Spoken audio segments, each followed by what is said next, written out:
Hello Gooners and Goonerettes, today it's Arsenal Weekly. I'll be speaking about 5 topics today. Talking about the Arsenal-Aston Villa game, Xhaka getting cheered off, Rob Holding, Tierney and Bellerin all back, Aubameyang 16 from the last 16, and my player of the week. Stay tuned to find out who they are. Shall we begin?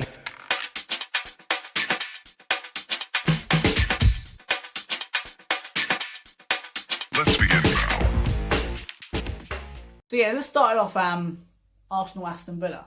Now going into that game, we've already seen that Man United lost, we've seen that Chelsea lost, and Tottenham lost. So we were going into that game thinking, right, we can pick up the 3 points, maximum points that we can do. Then we're going to be kind of like putting the pressure on for that top 4 spot. What do we do? I think we went into that game probably a bit too easy.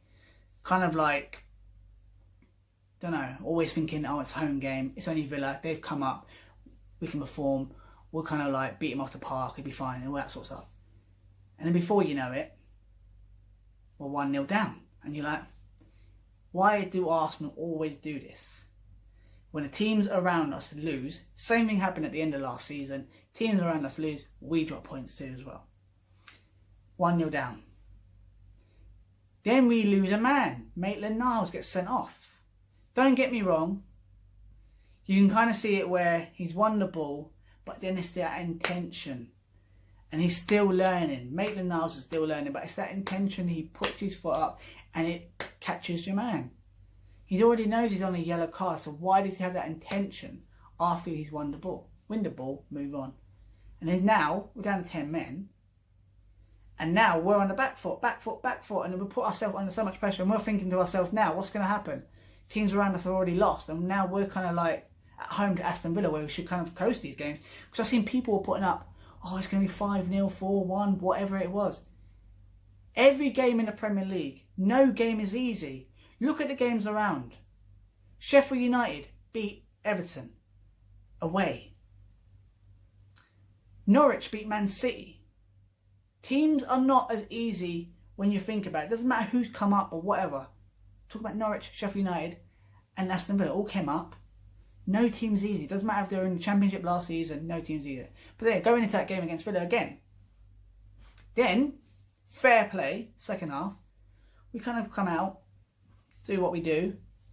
And you know what? I'll give credit to Aubameyang. When Guendouzi stepped up and he kind of run forward, won the penalty for us, Aubameyang done the same thing for Lacazette. When a guy's down, his confidence not high, Aubameyang goes, you know what? Take the penalty and get your confidence sky high again.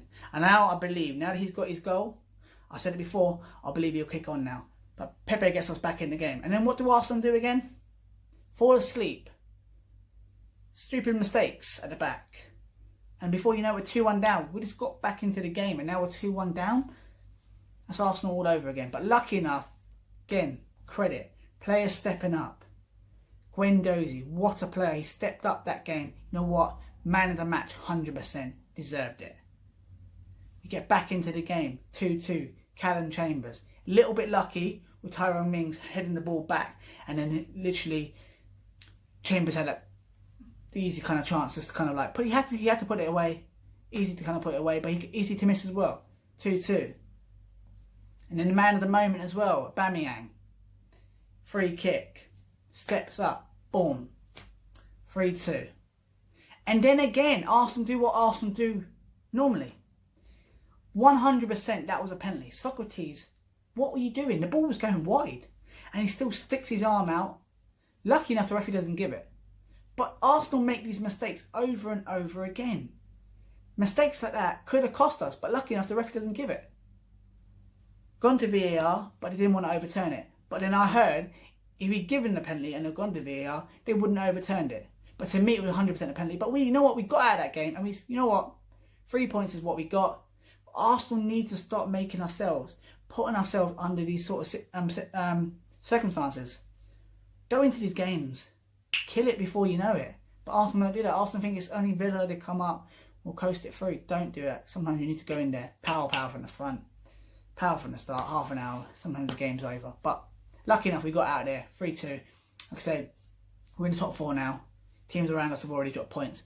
It's just about keeping that momentum going into the Man United game on Monday night. So fingers crossed that we can kind of like go and get a result.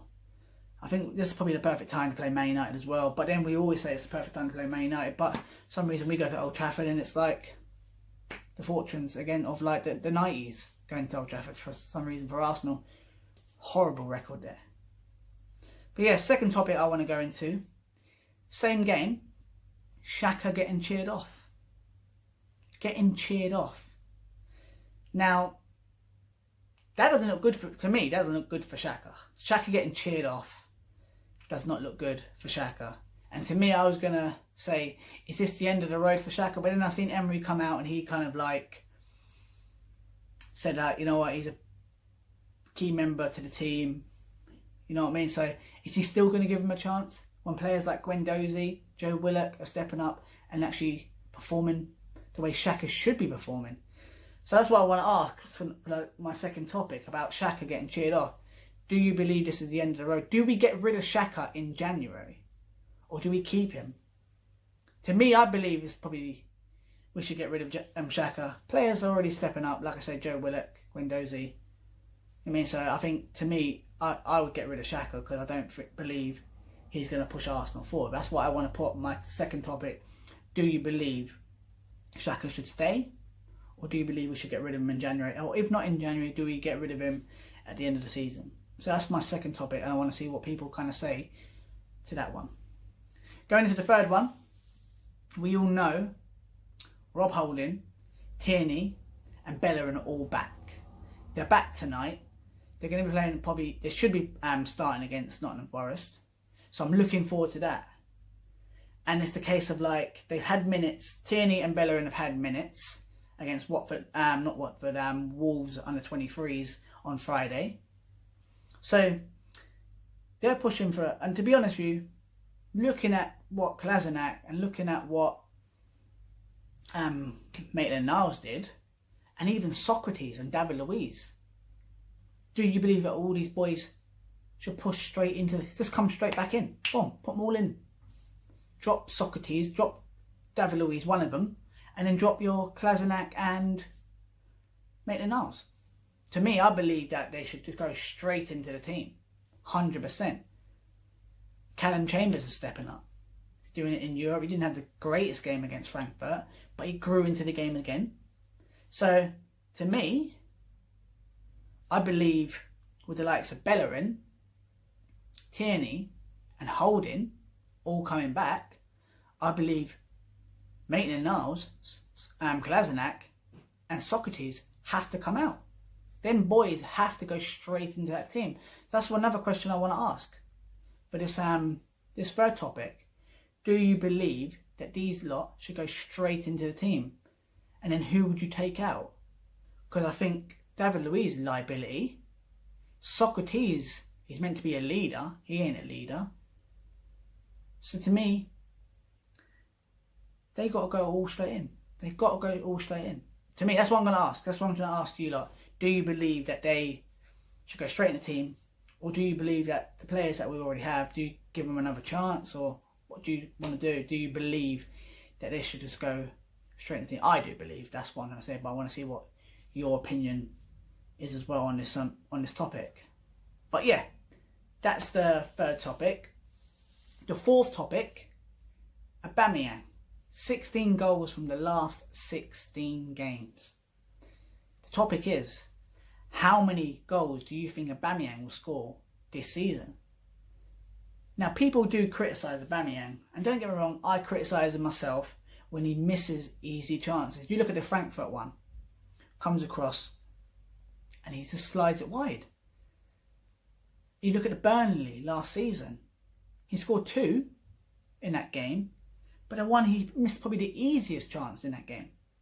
Aubameyang misses these easier chances, but you know what? You look at Aubameyang's record.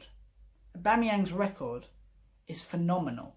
Not just for Arsenal, for Dortmund, for St Etienne. His goal scoring record is phenomenal. And that's why, even when he does miss these chances, I know he sometimes doesn't let it get to him. You can kind of see he's a little bit down, but you know what? He doesn't let it get to him where he lets it eat it up. And you know what? He doesn't get in that positions to score these goals that he actually is scoring. So again, the third topic is, how many goals do you reckon Aubameyang will score? Not the third topic, the fourth topic. How many goals do you reckon Aubameyang will score this season? Like I say, he's in form. He's not just doing it 16 from the last 16 in competition. He's done it in pre-season as well. When he was playing in pre-season in like the tour of like the US, he was scoring goals in that as well. So he's scoring goals against, I think it was, he scored against Real Madrid. I think he scored against Real Madrid. So I mean, he's scoring goals even in pre-season. So he's taking this form in, and you know what? He might be in the sort of like the form of his career. So like I said, how many goals do you reckon he'll score this season? I believe he'll probably get 30 plus. Definitely 30 plus in all competitions. But maybe what am I going to say is that, how many do you reckon he'll get in the Premier League, just the Premier League alone? And then how many do you reckon he'll get in all competitions? And then going into the fifth topic is my player of the week. Now, I'll pick 3 players of the week. Now, I'm going to start off with Saka. And the reason why I say Saka, because he stepped up in a big away fixture in the Europa League. So number 1 is Saka, 2 assists, 1 goal. You know what? I think when he came on and played and started against Aston Villa, I think Emery taking him off was basically the easy option for him. Saka didn't have that bad of a game. Saka was actually playing well. He was getting on the left and he was swinging the balls in. I just think Emery thought, oh, easy option, take him off. But to me, number 1, Saka. Number 2, Guendouzi. Now, Guendouzi grew a pair against Aston Villa. He's the guy, when the chips were down for us, he stepped up and was the player to drag us back into the game, winning the penalty, winning balls here, there, everywhere in the midfield, running forward, not playing the simple pass. Absolute dime of a player, absolute gem of a player.